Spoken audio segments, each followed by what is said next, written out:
લખતર તાલુકાના ભડવાણા ગામે એક વિચિત્ર મામલો સામે આવ્યો છે।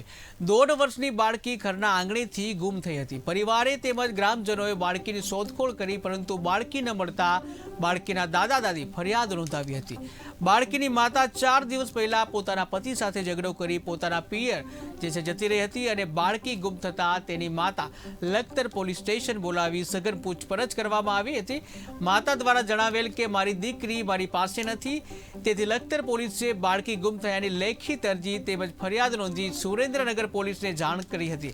સુરેન્દ્રનગર પોલીસ દ્વારા સૂચના મુજબ ડીવાયએસપી તપાસ કરવામાં આવી હતી। તપાસ દરમિયાન ભરવાડના ઘરની કુંડીમાંથી બાળકીની લાશ મળી આવી હતી। બાળકીના મૃતદેહને પીએમ અર્થે હોસ્પિટલ ખસેડવામાં આવ્યો હતો અને પીએમ બાદ મોતનું કારણ બહાર આવશે। પોલીસે સમગ્ર મામલે તપાસ હાથ ધરી છે।